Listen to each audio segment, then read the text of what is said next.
So संविधानाची गरज का पडली, तर सगळ्यात महत्त्वाची गोष्ट तुम्हा आम्हाला सगळ्यांनाच माहिती आहे की स्वातंत्र्यापूर्वीचा भारत हा वेगवेगळ्या संस्थानिकांमध्ये विभागलेला होता. पण ही सगळी चातुर्वर्णीय व्यवस्था आधारलेली होती मनुस्मृतीवरती. ओके. आणि अल्टिमेटली मनुस्मृती म्हणजे काय, तर असं म्हटलं जायचं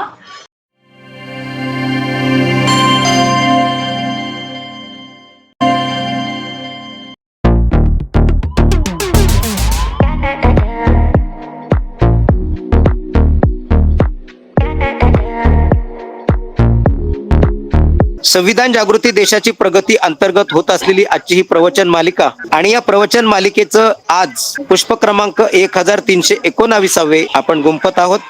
ज्या आपल्याशी संवाद साधणार आहेत ऍडव्होकेट प्रज्ञाताई अंबादास शेजवळताई यांना सुद्धा मैत्रीपूर्ण जय भीम, जय भारत, जय संविधान. त्याचप्रमाणे आज चला संविधान शिकूया या पहिल्या भागामध्ये आदरणीय ऍडव्होकेट प्रज्ञाताई अंबादास शेजवळ, जिल्हा नाशिक या ठिकाणाहून ताई आपल्याशी संवाद साधणार आहेत. प्रज्ञाताईंना विनंती करतो की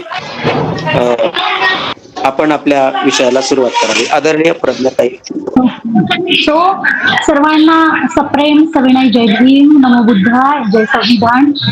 आणि आज आपण सगळे वर्गात आलेलो आहोत. म्हणजे एक प्रकारे तुम्ही शाळेमध्ये वही पेन घेऊन आलेला आहात.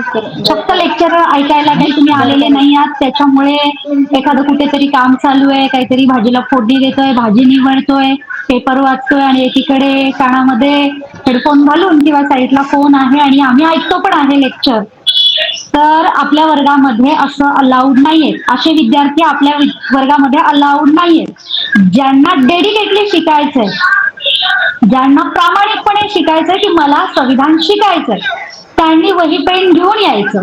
असं मी आधी सांगितलं होतं आणि आता पुन्हा तेच तुम्हाला लिखून सांगते. ठीक आहे. तो आज आपण परत एकदा बघणार आहोत की संविधानाची गरज का वाटली, त्याला भारताचा इतिहास कसा जबाबदार होता. ठीक आहे. सो तुमच्या वहीवरती, नोटबुकवरती तुम्ही तुमचं नाव टाकलेलं असेल. तुमचं नाव टाका आणि आता या शाळेत आल्यानंतर तुमचं स्वतःचं नाव आणि महत्त्वाची गोष्ट तुमचं एज पण टाका. तुमचं एज काय, कारण कोणत्या एज मध्ये आता तुम्ही संविधान शिकायला घेतलं हे पण महत्त्वाचं आहे. सो तुमचं नाव चांगल्या अक्षरामध्ये टाका, तुमचं एज टाका आणि त्यानंतरच्या तुम्ही जे बुक ओपन कराल त्याच्यामध्ये पेजवरती टायटल टाकायचं आहे तुम्हाला कॉन्स्टिट्यूशन ऑफ इंडिया. ज्यांना इंग्लिशमध्ये जमत असेल त्यांनी तसं टाका, ज्यांना नाही जमत त्यांनी स्पष्ट टाकायचं भारताचे संविधान. भारताचे संविधान असं टाकायचं. ओके. भारताचे संविधान. आता हे भारताच्या संविधानाची गरज का पडली ही सगळ्यात महत्वाची गोष्ट आहे. मग खाली तुमचा प्रश्न असायला पाहिजे की संविधानाची गरज का पडली. ओके. पुढच्या लाईन वरती तुम्ही लिहून घ्यायचंय की संविधानाची गरज का पडली. आता मी तुम्हाला काही ट्रिक्स मध्ये शिकवणार आहे. सगळं तुम्हाला वर्ड टू वर्ड लिहायचं नाहीये. हा प्रश्न वाचल्यानंतर तुमच्या मेंदूने तुम्हाला रिकॉल केलं पाहिजे की अच्छा मॅडमने ही स्टोरी सांगितली होती त्याच्या मागे. ओके. तर तुमच्या मेंदूलाही ताण पडेल, तुमच्या लक्षातही प्रॉपर राहील आणि तुमचा प्रॉपर अभ्यास पण होईल, शिकून पण होईल. सो संविधानाची गरज का पडली, तर सगळ्यात महत्वाची गोष्ट तुम्हा आम्हाला सगळ्यांनाच माहिती आहे की स्वातंत्र्यापूर्वीचा भारत हा वेगवेगळ्या संस्थानिकांमध्ये विभागलेला होता. 566 जवळपास तिथे संस्थानं किती होती त्यावेळेला, 565 ते 566 संस्थानं त्या काळामध्ये होती. आता तुमच्या की पॉइंट मध्ये यायला पाहिजे, स्वातंत्र्यापूर्वीच्या काळामध्ये भारतात एक 565 ते 566 इतकी संस्थानं होती. येतंय लक्षात? लिहिताय का सगळे? की पॉइंट मध्ये लिहायचंय आपल्याला. पॅरेग्राफ मध्ये असं आपण लिहिणार नाहीये, सगळं स्टोरी लिहिल्यासारखं नाही लिहिणार. तुम्हाला रिकॉल झालं पाहिजे पटकन. तो एक मुद्दा आठवला की लगेच संविधानाची गरज का पडली, लगेच खाली तुम्हाला तुम्ही लिहिलेलं असेल त्या काळामध्ये भारत 565 ते 66 संस्थानांमध्ये विभागलेला होता. आणि ॲब्सोल्यूट गोष्ट आहे, जर तो विभागलेला असेल तर तुम्हाला माहिती की वेगवेगळ्या संस्थानांमध्ये वेगवेगळे संस्थानिक होते, राजे होते आणि ते राजे त्यांच्या प्रजेवरती राज्य करत होते. आणि हे राज्य करत असताना या देशाची समाज व्यवस्था कशी असायला पाहिजे, तर ती चातुर्वर्णीय व्यवस्थेवरती अवलंबलेली होती. ओके, मग पुढचा मुद्दा काय यायला पाहिजे तुमचा, सामाजिक परिस्थिती ही चातुर्वर्णीय व्यवस्थेवरती अवलंबून होती. की पॉइंट मध्ये लिहितोय आपण पूर्ण असं मी सांगते आणि तुम्ही लिहिणार शाळेत लिहित होतात तसं नाही लिहायचं. येतं लक्षात, पहिला मुद्दा आपण नाव टाकलं, त्यानंतर संविधानाची गरज का पडली, आणि मग ती गरज का पडली तर त्याचं उत्तर आपल्याला काय खाली दिसतंय, तर आपल्याला दिसतंय की त्यावेळेचा भारत हा 565 ते 566 संस्थानिकांमध्ये विभागला होता. आणखी महत्वाची गोष्ट की तेव्हाची सामाजिक रचना ही चातुर्वर्णीय व्यवस्थेवरती अवलंबलेली होती. आणि मग ती चातुर्वर्णीय व्यवस्था काय काय होती, तर सगळ्यात टॉपला ब्राह्मण, हे लिहून घ्यायचंय, जरी माहिती असलं तरी आपण हे लिहायचंय. ब्राह्मण, क्षत्रिय, वैश्य आणि शूद्र. ब्राह्मण, क्षत्रिय, वैश्य आणि शूद्र ही काय होती, चातुर्वर्णीय व्यवस्था. आणि त्याच बरोबर होते 12 बलुतेदार. काय होते, 12 बलुतेदार. म्हणजेच काय, तर कुठल्या लोकांनी, कुठल्या समाजाच्या लोकांनी, कुठल्या जातीच्या लोकांनी कुठली कामं करायची हे नेमून दिलेलं होतं. आणि मग ती आपली जी होती ती 12 बलुतेदार पद्धत. आता त्याच्या खालचा पॉइंट काय असेल, 12 बलुतेदार. ओके, आणि त्यावेळेला आपण म्हणूयात की ही जी चातुर्वर्णीय व्यवस्था होती ही मनुस्मृतीवर आधारलेली होती. काय येईल पुढचा मुद्दा, काय येईल, डिपेंड अपॉन मनुस्मृती. कशावर आधारलेली होती, खालती लगेच पुढचा पॉइंट येईल, काय, चातुर्वर्णीय व्यवस्था ही मनुस्मृतीवरती आधारलेली होती.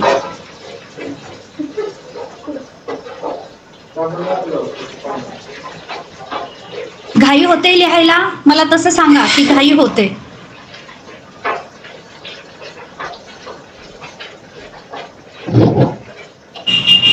सिक्वेन्स लक्षात येतोय का, लक्षात येत असेल मला सगळ्यांनी तुमचा थंब द्या, म्हणजे मला हे लक्षात येईल की तुम्हाला सिक्वेन्स कळतोय, मी कोणत्या फ्लो मध्ये चाललेली आहे. येस, ते तुम्हाला समजतंय किंवा तुम्ही तुमची नोटबुक काढल्यानंतर ते तुम्हाला पटकन समजणार असं माझं शिकवणं आहे, हे माझ्या लक्षात आलं पाहिजे.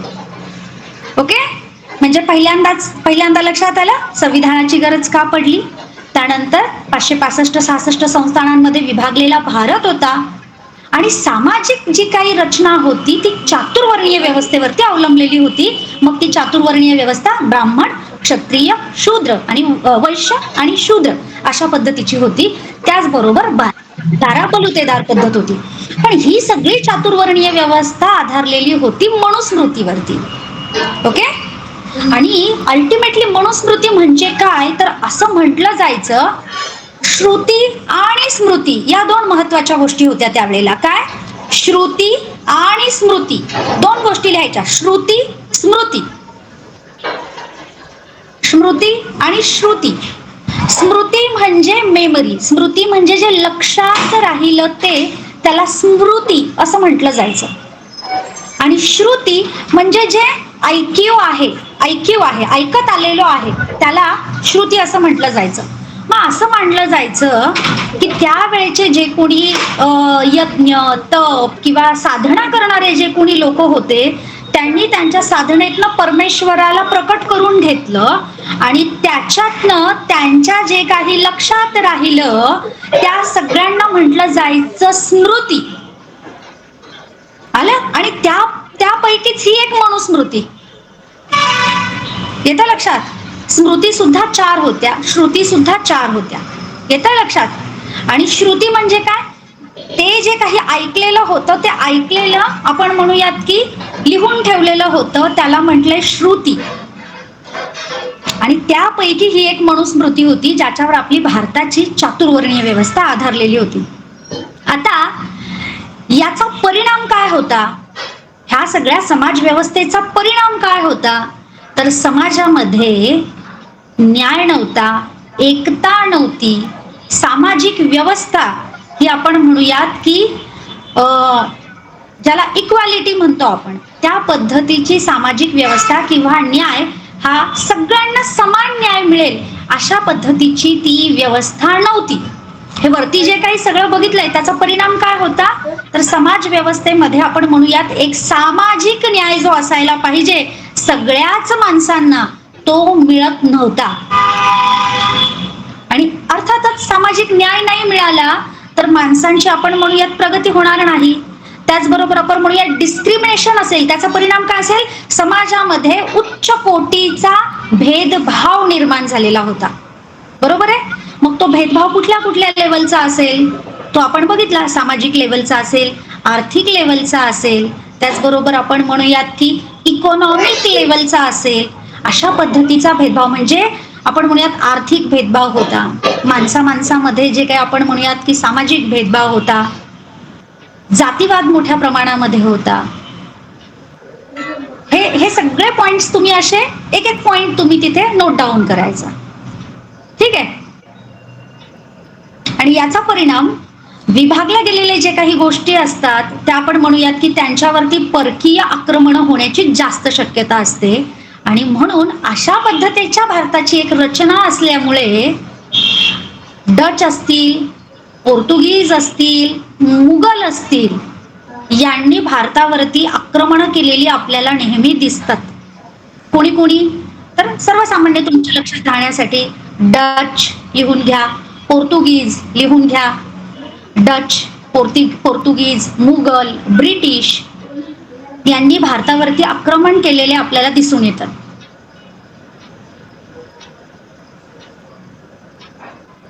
येते लक्षात. आणि अल्टिमेट आपल्या सगळ्यांना माहिती की ब्रिटिशांनी सगळ्यात जास्त वर्ष आपल्यावरती, 150 वर्षांपेक्षा जास्त आपल्यावरती राज्य केलं. किती, 150 वर्षांपेक्षा जास्त वेळ त्यांनी आपल्यावरती राज्य केलेलं आपल्याला दिसून येतं. आता जेव्हा सर्वच लोकांना ब्रिटिशांचा त्रास वाटायला लागला, भारतामधलं जे काही आपण म्हणूयात की भारतामध्ये व्यापार करण्याच्या दृष्टीने भारतामध्ये त्यांनी एंट्री केली आणि कशा पद्धतीने भारतावरती त्यांनी कब्जा मिळवला, भारताची टेरिटरी त्यांनी काबीज करून घेतली आणि इथल्या लोकांना कशा पद्धतीनं त्यांनी गुलाम केलं हे आपल्याला सगळ्यांनाच माहिती.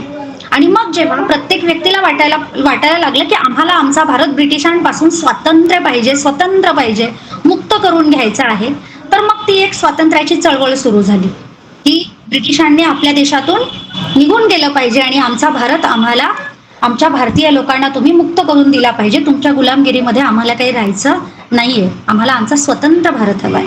बरोबर आहे. मग भारत फक्त स्वातंत्र्य मिळवणं एवढंच टार्गेट आहे का, त्याचं पुढचं काय करायचं, मग काय इथे सामाजिक रचना कशी असेल, इथे राजकीय व्यवस्था कशी असेल, हेही महत्वाचं आहे. आणि मग त्यानुसार तेव्हाचे जे कोणी नेते होते त्या लोकांना प्रश्न पडायला लागला की ब्रिटिश निघून गेल्यानंतर जो काही भारत असेल हा कसा रूल झाला पाहिजे, कसा चालवला पाहिजे, जेणेकरून पुन्हा ही वेळी आपल्यावरती यायला नको. आणि मग तेव्हा आपल्याला गरज वाटायला लागली की या देशाला चातुर्वर्णीय व्यवस्थेची गरज नाहीये, या देशातल्या लोकांना खऱ्या अर्थाने एका आपण म्हणूयात की अखंडित आणि अबाधित ठेवण्यासाठी एक असा कुठला तरी लॉ असायला पाहिजे, कुठला तरी कायदा असायला पाहिजे, ज्या कायद्याखाली संपूर्ण देशातले नागरिक हे त्या कायद्याला बाइंडिंग असतील किंवा त्याच पद्धतीनं ते त्या कायद्याप्रमाणेच ते राहतील आणि त्या कायद्याचा फोर्स हा सगळ्या लोकांवरती राहील. आणि म्हणून मग त्या देशाचा कायदा काय असतं, 2 प्रकारचे लॉज म्हटलं जातं, पटकन त्याच्यामध्ये गोंधळ होतो. एक आपण म्हटलं जातं लॉ ऑफ द लँड आणि लँड लॉ, दोन्हीही शब्दांचे अर्थ वेगवेगळे होतात. तुम्ही जर लिहिलं लॉ ऑफ द लँड, लिहून घ्या तिथे law of the land, LAW law of the land, LAND land, law of the land. Law of the land म्हणजे काय, याचा अर्थ होतो देशाचे कायदे. लक्षात घ्या, लॉ ऑफ द लँड म्हणजे देशाचे कायदे. आणि दुसरा एक शब्द आहे तो त्याला सिमिलर वाटतो, लँड लॉ. खाली लिहून घ्या land law, LAND land law. Land law म्हणजे जमिनीचे कायदे. या दोन गोष्टीमध्ये गल्लत होते. ऐकताना सिमिलर वाटतं, त्याच्यामुळे ती गल्लत होते. ठीक आहे. So law of the land म्हणजे देशाचे कायदे आणि लँड लॉ म्हणजे जमिनीचे कायदे. मग आपल्या देशाचा लॉ ऑफ द लँड काय आहे, तर इंडियन कॉन्स्टिट्यूशन. आपल्या देशाचा सर्वोच्च कायदा कुठला आहे, तर इंडियन कॉन्स्टिट्यूशन. आपलं संविधान हा आपल्या देशाचा सर्वोच्च कायदा आहे, ज्याला अपेक्स लॉ किंवा ज्याला पॅरेंटल लॉ असं सुद्धा म्हटलं जातं. अपेक्स म्हणजे सगळ्यात वरचा, अपेक्स लॉ म्हटलं जातं कॉन्स्टिट्यूशनला, किंवा पॅरेंटल लॉ सुद्धा म्हटलं जातं. म्हणजे या देशाचा एक पालकत्व करणारा असा सुद्धा त्याला कायदा म्हटलं जातं आपल्या इंडियन कॉन्स्टिट्यूशनला. Okay, yes. मग त्यावेळेला त्यांनी ठरवलं की संविधान असायला पाहिजे. आणि आपल्या देशामध्ये सगळ्यात पहिल्यांदा काय असायला पाहिजे, तर लोकशाही. एक लक्षात घ्यायचं, जिथे जिथे लोकशाही असते, ज्या ज्या देशामध्ये लोकशाही आहे त्या त्या देशामध्ये संविधान आहे. पण आपलं संविधान हे जगात जितके लोकशाही देश आहेत त्या सगळ्या लोकशाही देशांपेक्षा आपलं संविधान हे सगळ्यात मोठं संविधान आहे. तर तुमची लाईन आली पाहिजे एक त्याच्यामध्ये, जगातील सर्व लोकशाही देशातील संविधानांमध्ये, जगातील सर्व लोकशाही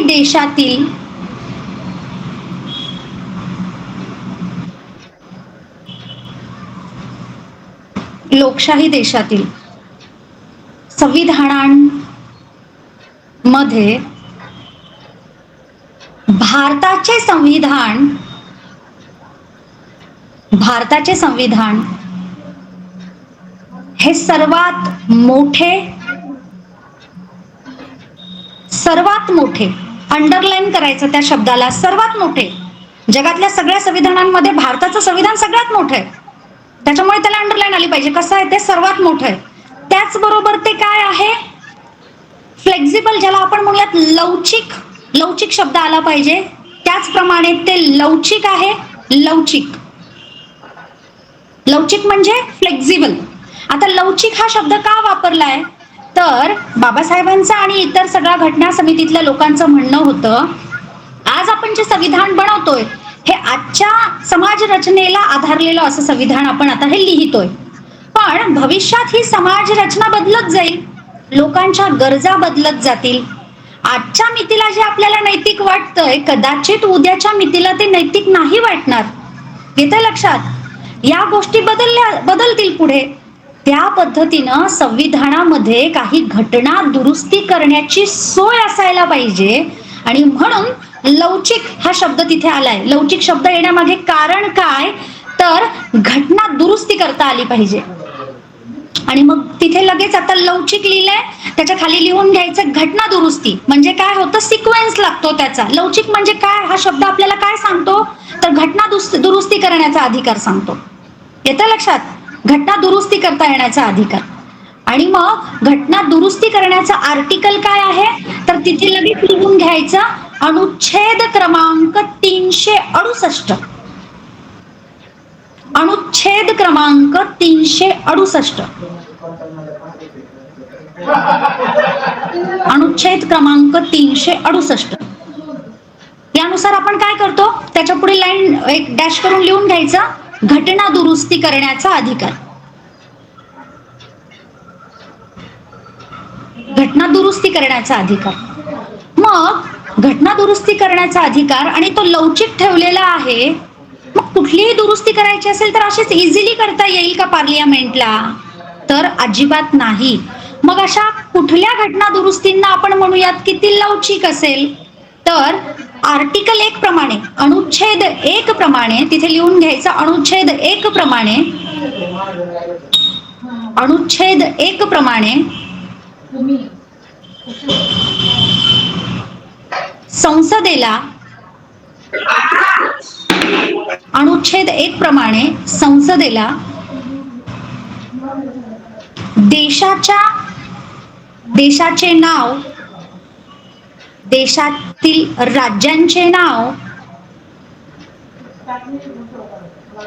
देशातील राज्यांचे नाव, त्याचप्रमाणे केंद्रशासित प्रदेश,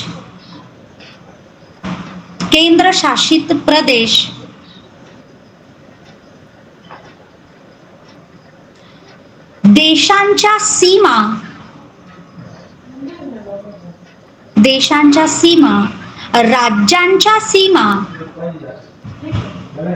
राज्यांच्या सीमा, त्याच पद्धतीनं युद्धामध्ये जिंकून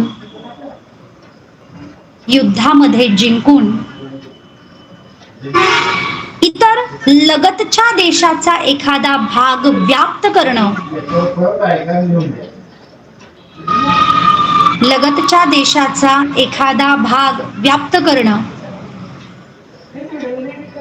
किंवा नैसर्गिक आपत्तीमध्ये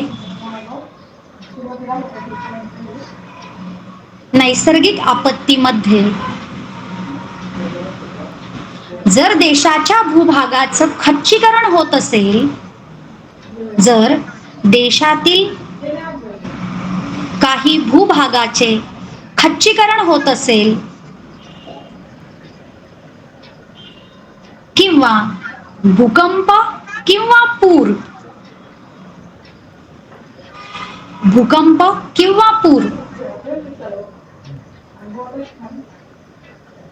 यामुळे भारताच्या भूमीचा काही भाग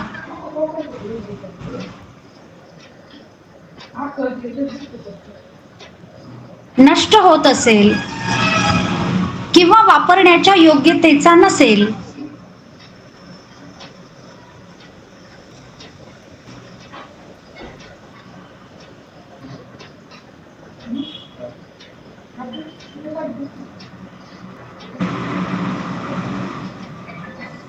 अशा बाबींमध्ये घटना दुरुस्ती करण्याचा अधिकार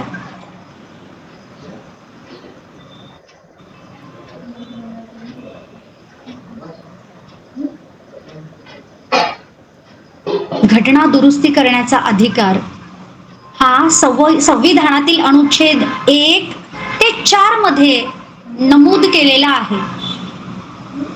1 ते 4 मध्ये नमूद केलेला आहे.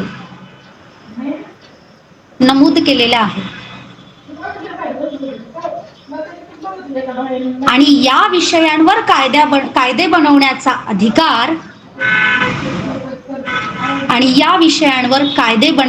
अधिकार हा संसदेला आहे.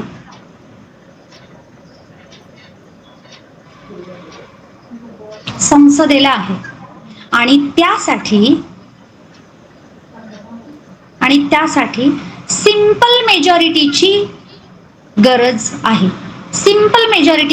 आहे. आता सिंपल मेजॉरिटीला ज्याला मराठीत पटकन शब्द आठवत असेल त्यांनी मराठीत लिहा, नाही तर सिंपल मेजॉरिटी मराठीत लिहा, काय हरकत नाही. सिंपल मेजॉरिटीची गरज आहे.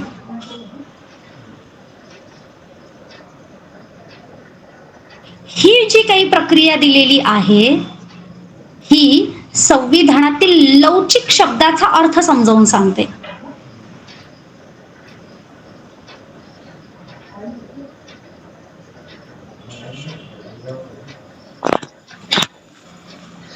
म्हणजे इथे काय करावं लागणार आहे, जेव्हा ह्या सगळ्या विषयांवर कायदे बनवायचे आहेत आणि कायदे बनवण्याचा अधिकार कुणाचा आहे, पार्लियामेंटचा आहे.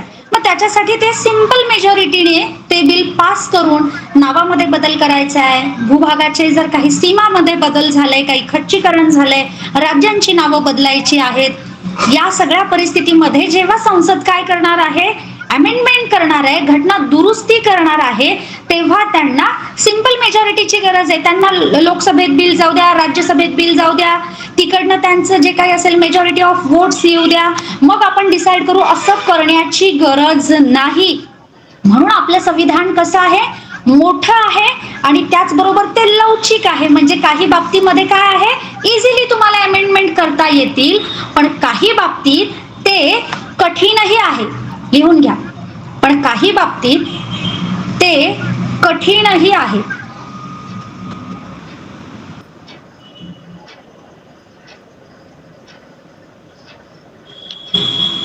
कठीण कोणत्या कोणत्या बाबतीत असेल, तर सगळ्यात महत्वाची गोष्ट जसं SC/ST ऍक्ट, रिझर्वेशनच्या प्रोव्हिजन.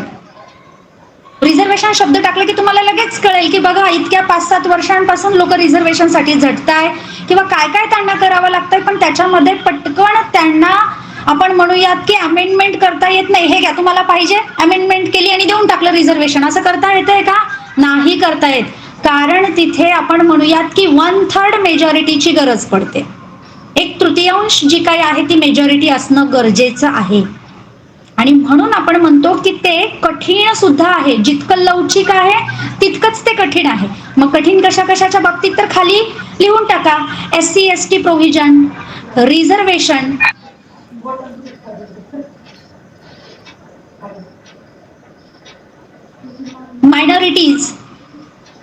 मायनॉरिटीजच्या संदर्भामध्ये जे आपल्याकडे अल्पसंख्याक आहेत त्यांच्या संदर्भात काही कायदे करायचे असतील किंवा काय, तर तिथे तुम्हाला 1/3 मेजॉरिटी लागेल. सिंपल मेजॉरिटीने तुम्हाला संविधानात बदल करता येणार नाही. आणि त्याचबरोबर फंडामेंटल राईट्स मध्ये सुद्धा तुम्हाला इझिली बदल करता येणार नाहीत. म्हणजे काय, मूलभूत हक्कांमध्ये बदल करायचे असेल तरी सुद्धा मोठी मेजॉरिटी लागते. इतकं सिंपल नाहीये. अधिकार दिले आणि तुम्ही पटकन त्याच्यामध्ये काहीतरी चेंजेस केले. म्हणून ते संविधान कसं आहे, रिजिड आहे, कठीण आहे. ज्यांना इंग्लिश लिहिता येत असेल त्यांनी रिजिड हा शब्द सुद्धा तिथे वापरायचा आहे. कठीणला आपण इंग्लिशमध्ये रिजिड असं म्हटलं जातं. फ्लेक्झिबल आहे म्हणजे लवचिक आहे, रिजिड आहे म्हणजे कसं आहे, कठीण आहे. येतंय लक्षात? अशा पद्धतीचं आपलं संविधान आहे. मग ज्या वेळेला संविधान तयार झालं, ती संविधान तयार झाल्यानंतर जेव्हा या संविधान सभेने ते संविधान आपल्या सगळ्यांना सुपूर्द केलं, ती तारीख होती 26 नोव्हेंबर 1949. सगळ्यात महत्वाची तारीख आहे 26 नोव्हेंबर 1949.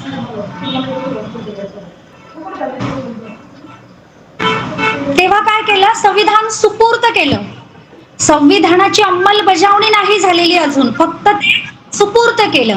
मग ज्या वेळेला ते सुपूर्द केलं त्यावेळेला त्या संविधानामध्ये किती आर्टिकल होते, तर लिहून घ्यायचं. 26 नोव्हेंबर 1949 रोजी जेव्हा हे संविधान सुपूर्द करण्यात आलं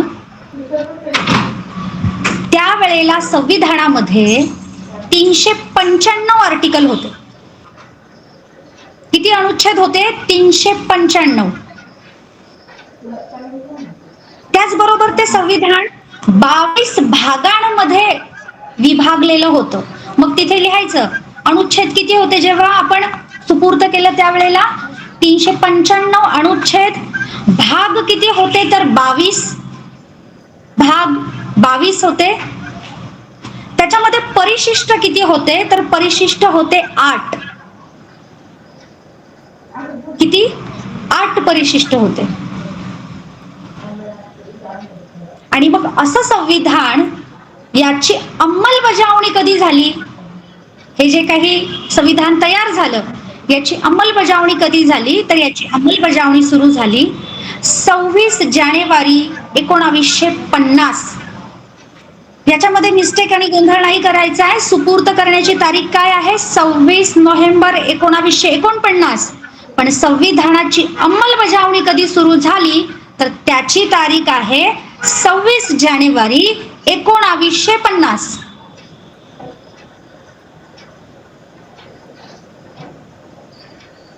जानेवारी 1950.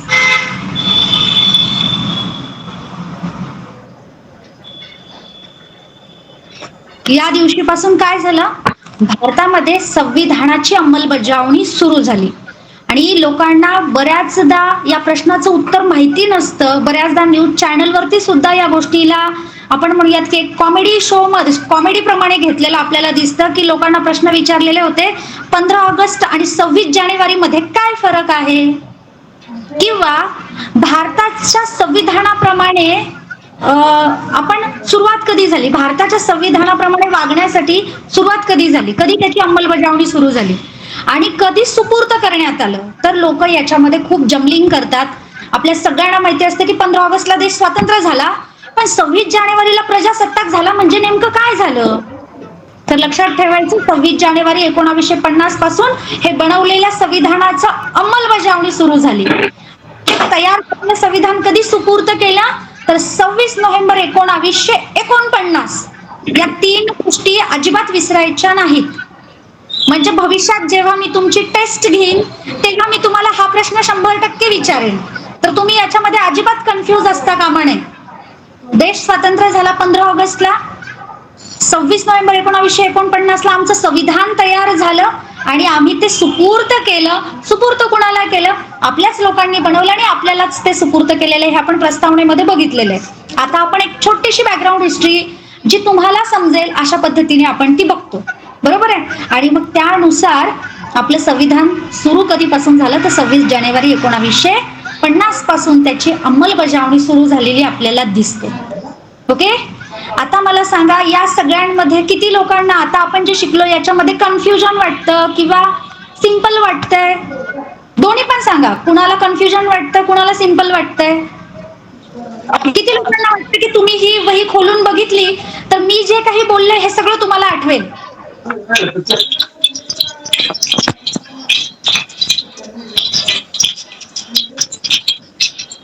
Okay, yes. आपण पॅरेग्राफ मध्ये असं लिहित नाही, आपण असं पॉइंट मध्ये लिहितो जेणेकरून आपल्याला ते चांगलं लक्षात येईल. ठीक आहे, येस. जायचं पुढे.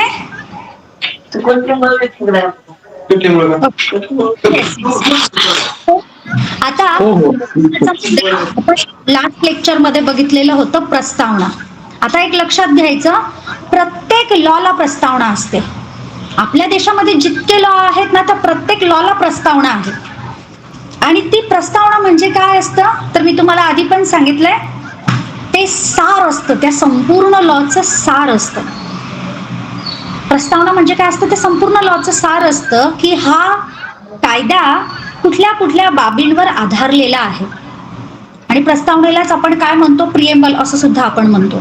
इंग्लिशमध्ये त्याला आपण प्रिएम्बल म्हणतो किंवा प्रास्ताविक असं सुद्धा आपण म्हणतो. मग भारताच्या घटनेचे जे काही प्रास्ताविक आहे हे कुणी लिहिलेलं आहे? तर ते लिहिलेलं आहे पंडित जवाहरलाल नेहरू यांनी. सो राईट डाऊन, भारताच्या संविधानाचे प्रास्ताविक किंवा त्या प्रास्ताविकाचे लेखन हे केलेले आहे पंडित जवाहरलाल नेहरू यांनी.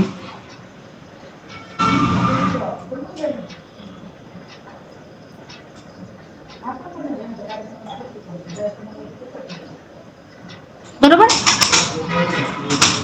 आणि त्या प्रास्ताविकामध्ये आपल्या संपूर्ण संविधानामध्ये काय काय म्हटलेलं आहे, कुठल्या कुठल्या भागांवरती आपण म्हणूयात की विचार केलेला आहे, काय काय तुम्हाला हे संविधान प्रदान करणार आहे, हे सगळे मुद्दे शॉर्टकट मध्ये थोडक्यात त्या प्रास्ताविकामध्ये टाकलेले आहेत.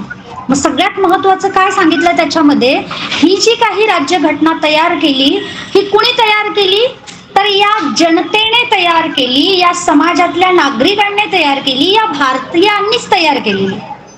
कुठल्याही देवाने, जसं मनुस्मृती आपण काय म्हटलो, स्मृती, देवाने सांगितलेले वाक्य डोक्यामध्ये होते आणि मग त्या पद्धतीने चातुर्वर्णीय व्यवस्था चालू होती. तसं संविधान आलं का? नाही आलं.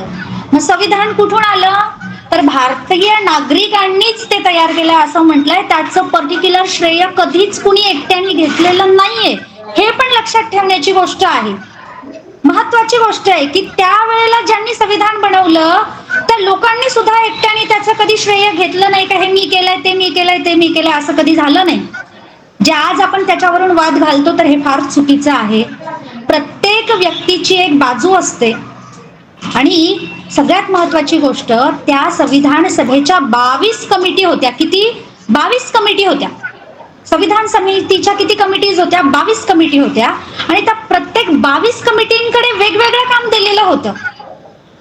आणि त्यातली महत्वाची कमिटी जी होती ती होती आपली ड्राफ्टिंग कमिटी, ज्याला आपण म्हणतो मसुदा समिती. बरोबर. ड्राफ्टिंग कमिटी ही महत्वाची होती.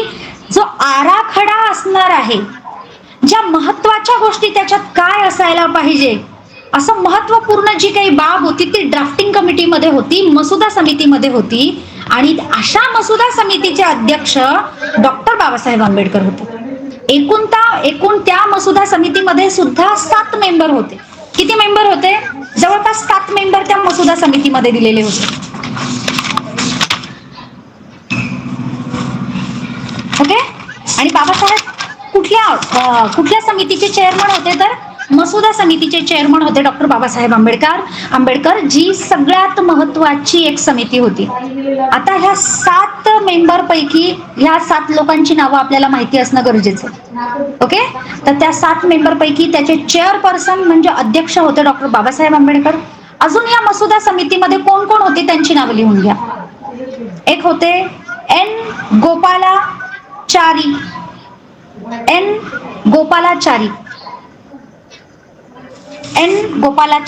मसुदा समितीचे जे काही मेंबर्स आहेत त्याच्यामधले चेअरमन होते आपले डॉक्टर बाबासाहेब आंबेडकर. आणखी त्याच्यामध्ये कोण कोण सभासद होते, मेंबर होते, त्यामध्ये एक नाव लिहून घ्यायचं, एन गोपालाचारी अय्यंगर. एकच नाव आहे हा, एन गोपालाचारी अय्यंगर. एन गोपालाचारी अय्यंगर.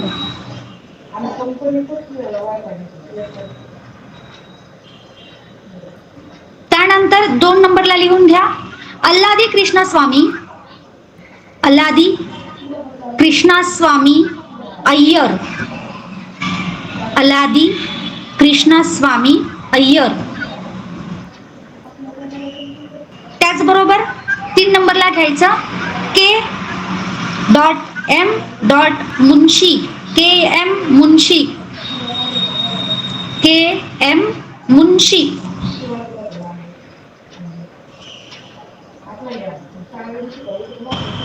त्यानंतर पुढचं नाव आहे सय्यद मोहम्मद सदुल्लाह. सय्यद मोहम्मद सदुल्लाह.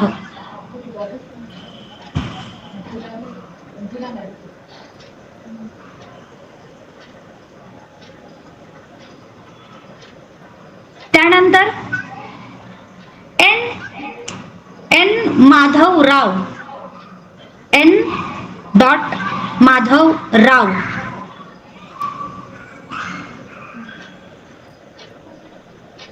आता हे आजारी असल्यामुळे त्यांना रिप्लेस केलेलं होतं BL मित्तर. हे सतत आजारी असायचे त्याच्यामुळे त्यांच्या जागेवरती BL मित्तर यांना घेतलेलं होतं, पण त्यांचंही त्याच्यामध्ये काही आपण होण्यात काही योगदान कधी दिसलं नाही. त्यानंतर पुढचं नाव आहे TT कृष्णस्वामी.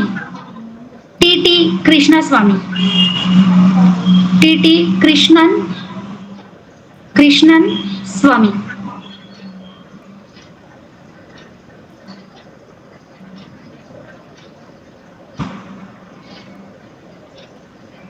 TT कृष्णनचारी. TT कृष्णनचारी, स्वामी नाही चारी.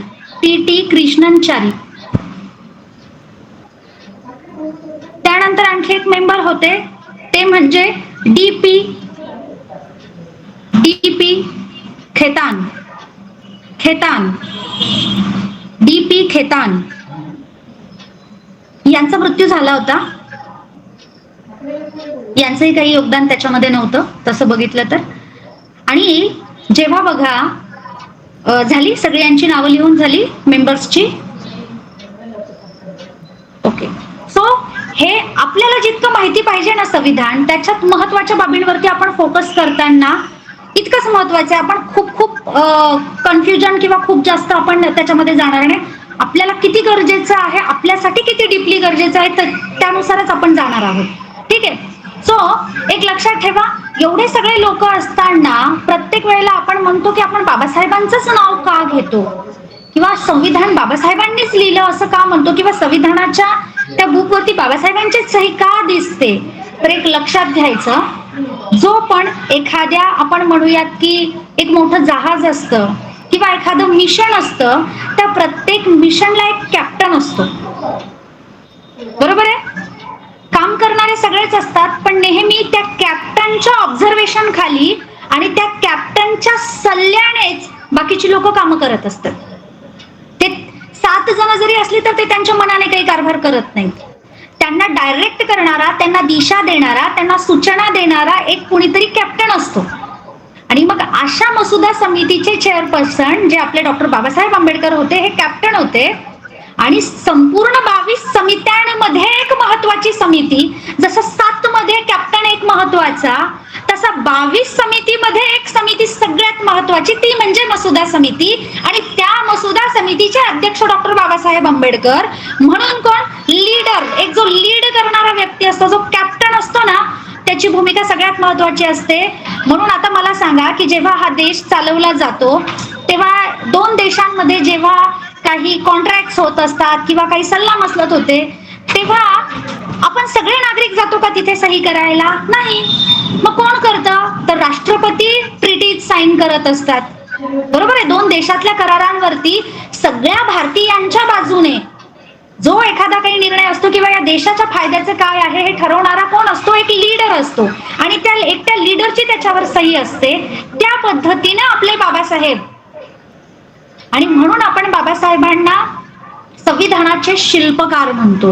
हे सगळ्यात महत्वाचं आहे. म्हणून आपण जेव्हा एकच अजेंडा घेऊन चालतो की हे संविधान आमच्या बापाने लिहिलंय, बाकीच्या कुणाचं काही योगदान नाही, लोकांचं त्याच्यावरून डिबेट्स चालतात, तेव्हा आपल्या डोक्यामध्ये क्लिअर पाहिजे की आपला बाप कॅप्टनच्या भूमिकेमध्ये होता. आणि ज्या समितीचा अध्यक्ष आपण म्हणूयात की ते ज्या समितीचे अध्यक्ष होते, ती समिती या 22 समित्यांमध्ये अतिशय महत्वाची. जसं आपण म्हणूयात कॅप्टन सगळ्यात महत्वाचा, तशीच ती एक मसुदा समिती सुद्धा ऍज अ कॅप्टन संविधान तयार करण्यासाठी सगळ्यात महत्वाची. आणि म्हणून बाबासाहेबांना आपण संविधानाचं शिल्पकार म्हणतो. आणि इतर कुणाची नावं आपल्याला माहिती नसतात. येतंय लक्षात? हे इतकं सोपं आहे आणि इतकं सुटसुटीत. So thank you so much.